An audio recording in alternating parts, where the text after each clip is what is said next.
What's up, YouTube? Dennis Big Daddy Shipley coming here at you.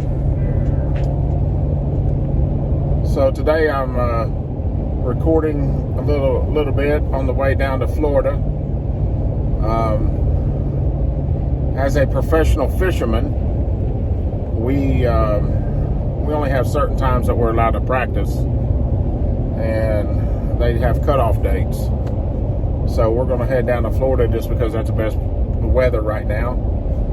Fish and film for a couple days, and then we're going to fish the Harris Chain of Lakes, and then we're going to go from there and fish what's called the Stick Marsh. And then this rain that is in Eufaula, Alabama is supposed to move out. So we're going to try to go to Eufaula on Monday. And I said that I was going to, we're recording a travel vlog and the life of a 50-year-old rookie on the professional bass fishing. And, I've been listening to a bunch of podcasts and things like that. And, a lot of people think that, once you usually get this age, it's a young man's sport. However, there's a lot of the older guys that's fished for a real long time. They're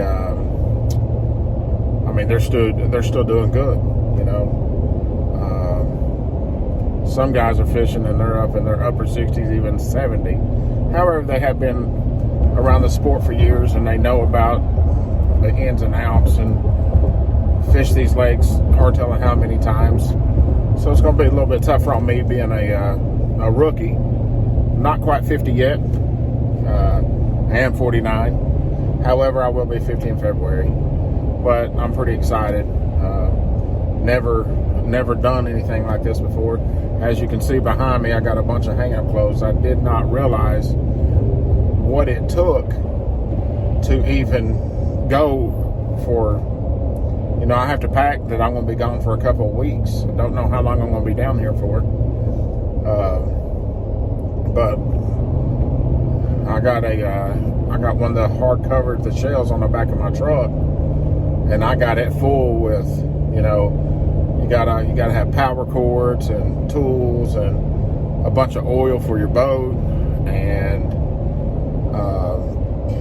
the boat cover and fishing stuff. My boat's loaded down with fishing stuff. And then in the back here, I've got, all kinds of clothes, plus just in case I'm fishing in Alabama or I go somewhere else and it's cold, I got to have cold weather. And if it rains, I got that. And shoes, I'm a shoe fanatic anyway, so I got to have multiple pairs of shoes. And Lord knows if I'm out here, and I'm liable to go buy more shoes. I just love shoes. And that's a story I'll get into, someday. Actually, in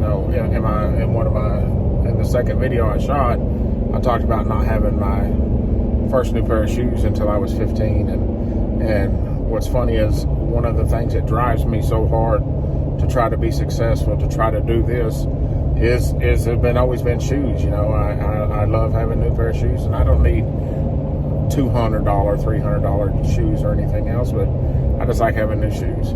So anyways, and then all the camera gear, for the boat, then my computers and laptop and tablet and maps, got a bunch of maps to study the lakes on top of Google Earth, and then, so you don't stop a lot. You got, I run energy drinks and water, and then, try to eat as healthy as you possibly can and not have to stop at fast food restaurants. So you try to bring as healthy snacks as you can, low calorie cereal bars, snack bars, whatever they call them, and just whatever I can get that's really low calorie. So my whole truck is just completely packed, and it's just me. That really blew my mind, and how long it takes you to get prepared to do this. and these guys who's been around for a while, I'm sure that they have perfected it, and they've done it, week in and week out.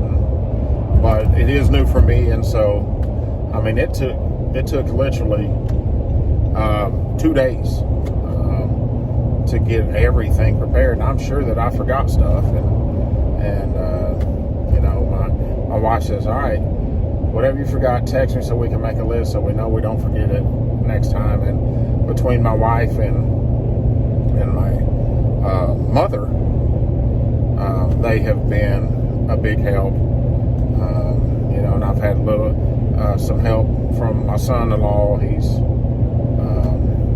helped me. We changed out. I don't have a brand new boat, but I'm like, man, I'm going to be traveling over 10,000 miles this season, and I need to, put all new bearings in the hubs on the trailer and get it prepared. And so he helped me, and he did that for me. And man, I don't work on cars, and so I'm out there, and he's teaching me how to pack the grease on these bearings, which, man, God bless the people who work on cars, because that's just not for me. But hey, life on the road is something I had to do.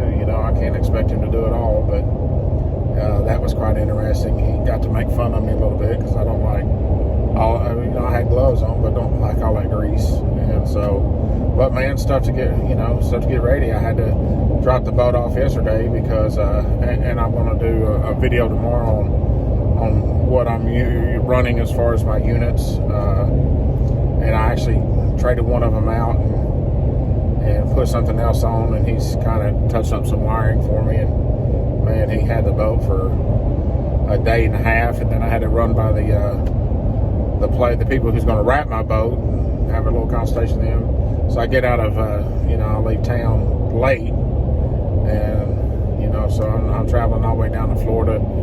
Probably get there about 1 o'clock in the morning. Get up early, be on the water, on a body of water I've never been on. I've seen it, just never been on it. At sunrise. Thank God for the mapping system. And then I get to fish for 10, 11, 12 hours a day every day I'm down here. It's not a pleasure trip going down here. And I mean, a lot of people don't understand how strenuous it is when you're doing nothing but, fishing seems fun to everyone, and it was so much fun to me. But when you're out here and you're fishing that many hours, you can't, you stop and you take a break to eat or grab a snack or just rest for just a minute, but then you got to continue to go because you've only got a certain time, that you're down here. It cost a fortune if I was going to stay down here a month and learn the lake, and I can't. So I have to compact all my time to learn this lake. So, the first day I'll fish a few places, but it's mainly going to be studying my maps, taking my units and watch out, pothole on road ahead. That's thank God for my Waze app, right? But I'm going to be grafting, trying to find the fish. If I see a place that I like, I fish it, and if I catch one, I mark it and I go on to the next one. It's not like I'm sitting there, for this one and just have a field day, and it's nothing but work. It's grinding it out. I mean, I went Sunday just to practice in tough conditions, and we went to Chickamauga Lake, and the wind was constantly blowing at 25 to 35 miles an hour, and coming from the south, blowing north, and then the river runs from the north going south.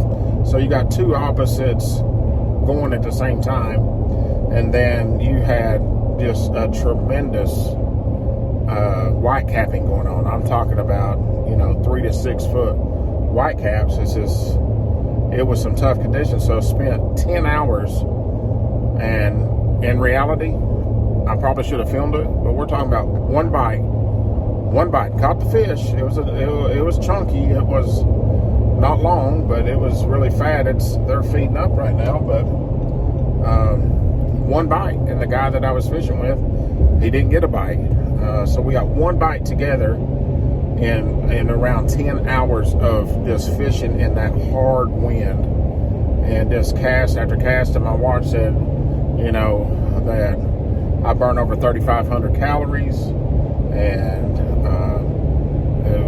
I forget how many, whatever else the thing said about, you know, over 2 miles. And that's just because of cast reel. And a lot of people don't think that fishing is a professional sport. But, you know, I watched a video with Gerald Swindle, and ESPN said that, well, that's not. And so they actually wired him up on a tournament. And they put some kind of watch on him, and he fished an actual tournament, only 8-hour day, plus his driving and everything else. He only has 8 hours, so it wasn't true 8 hours of fishing, and he burns over 6,500 calories. And they were talking about how they've put that on other professional athletes that don't even burn 3,000 calories that they would consider, like in basketball.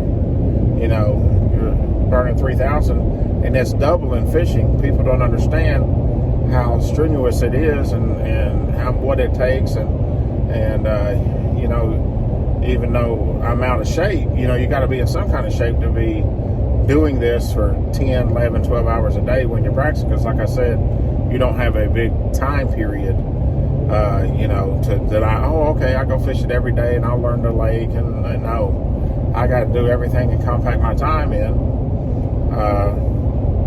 Just don't have a lot of time, and, you know, I don't have an unlimited supply of money. However, on the fun day of being able to actually go fishing is Sunday, when I head down to the Stick Marsh. Some people call it Pond 13, but it's got giants in it, and I can't wait to see what I can do down there. Now, that's going to be fun fishing. I won't have to be grafting, because we're not fishing that on the tour, and then I'll leave there and go practice in Alabama at Eufaula. And, you know, depending on what the weather is, either I go home for a few days, or I head over to Texas, because I've never seen that lake, and I've got to practice it. I got to mark my waypoints. I mean, there's just so much that I have to do, you know, and to get ready, you know, to do this, the life of a professional fisherman. I mean, if you don't have any sponsors at all, just to pay for the tournaments is $30,000 for the year. Now, granted, there's 6 tournaments plus the championship, and in each tournament, except for the championship, each tournament you fish for $500,000 in prize money. First place is $50,000, and they pay the top 40. And the way I'm understanding it is, 40th place gets more than their $5,000 entry fee. So that's basically what it is. It's $5,000 per tournament entry fee. And so it's gambling. I've always been a gambler, so it's taken a shot. You know, I've been lucky that I've started to get a couple sponsors to help out a little bit, and every little bit helps. I've partnered up with P-Line, and that's just amazing. I've actually got another company. I can't tell who it is yet, because I don't know if it's tomorrow or the next day, but I see probably tomorrow. I signed the contract with them tomorrow, and I'm pretty excited about that, and that's going to help. So, you know, spend the money that you spend on fishing line. I mean, you should, you know, you got to change your line out quite frequently if you're fishing a lot. And that adds up. You know, if you walk into any of your bait and tackle shops, and you know, a little spool of that stuff is anywhere from probably around $10 or $12 all the way up to about 50 or 60 for, you know, 150 to 300 yards. And so we get them, thank goodness, in the 1,000-yard spool. So it lasts a lot longer, but man, without the help from these companies, it's really hard. And then, you know, fishing rods. You know, if you don't have anybody to help you with any fishing rods, well, a cheap fishing rod's going to be right around $100. And then, you know, rods can 600. I never use anything like that. It's getting a little dark, so I'll make this kind of quick and shoot another video tomorrow. But if I don't have any help from a rod company and one of my rods break, which it happens a lot, now I'm down a rod. You know, you got to have tools for success, and part of my job is fishing equipment is my tools. So that's, you know, there's we'll call it $150 coming out of your pocket if you ain't got no help. You know, if you ain't got no help with fishing reels. You know, the fishing reels can cost anywhere from $89 all the way up to a real good one, somewhere around $250. They do have some of them more expensive, but you know, but your average good reel is anywhere from $175 to $200. One of them break, something happens, then you're looking at it's costing you, you know, might as well say $200 after taxes and everything else. And if you don't have help from them, you know, so let's talk about your Watch out, vehicle stopped on shoulder ahead. ways. You gotta love it. And this is what I like about what I'm doing. I mean, this is the life. This is what I do. You know, you're going to hear this. You know, I'm in the truck, I'm recording, you're going to hear these things. But, you know, if I got my lures, you know, if I'm using a jig, $3 to $7, $10. Top water plugs, $7 to $10, $15, $20. Spinnerbait, and it all adds up. It's thousands upon thousands of dollars, and it's not a hobby anymore. I'm trying to make money doing this. I've got the opportunity that I can do this for a living, and all that adds up. I mean, it's just it gets ridiculous, you know, and it's funny. I like to tease my cousin. You know, he'll go out and he'll find a good, like he went out and found a good jerkbait, a white jerkbait that you just can't find. And he bought himself one, didn't buy me one, which normally we buy each other. You know, we see one, we buy one. So I'm, you know, once again, life on the road. So I tease him, but I have to go up there and I've got to buy me one. You know, it's $10 right there. And it's easy to lose a jerkbait. So $10, it all adds up. So every little bit of help from all these people, and you got a lot of these guys, you know, who go out and they're fishing in your local trails, and they get to partner up with some of these companies, and a lot of people are like, well, you're paying to advertise, and I've even said that. You're paying to advertise your stuff, but if you find the right deal, even if they cut you a break, and, you know, any money saved is big. So hats off to all these guys out there hustling, trying to get some kind of sponsor, something else. You know, I will keep a travel vlog going. I'm going to be shooting some kind of videos every single day. But you know, hey, this is the start. You know, I'm traveling from Tennessee, from all the way down to Harris Chain, you know, 600-700 miles. I don't know the exact, you know, then there to Eufaula. Man, that's a lot of gas. Everything's not cheap, you know, so, you know, when these guys are out here trying to get these sponsors and everything else, that's what helps. But, you know, whenever, when God, and if you allow God, and I'm a true believer of this, when you allow God, He will open up the door for you. And as I said in my other video, you know, I prayed for this for 40 years, and He's opened up the door that I can do this. And this is my full-time job now. But I got a little bit of some support from people at home, you know, my wife and my mom helping me organize. I mean, they're both of them are really good at organization, and, you know, if I need something worked on my boat, you know, I got family who will help me work on a boat. Man, it takes a team of people to make this success work, you know, until I get up there and I win an event or two and get my name out there and everything else. I mean, I got to fight for everything that I can get. But like I say, I don't feel that it's ever too late to chase this, and it's not a hobby anymore, and the door's open, and hey, it's going to be fun. So like, share, and subscribe. Man, that really helped me out, because I'm learning this, and I watch YouTube videos on this, and you know, try to get my followers up. That's how my name gets out there, and if you watch this, if you just share it on your Facebook page or anything like that, man, let me tell you, folks, that would help me out tremendously. And thanks for watching. And until next time, have a good one.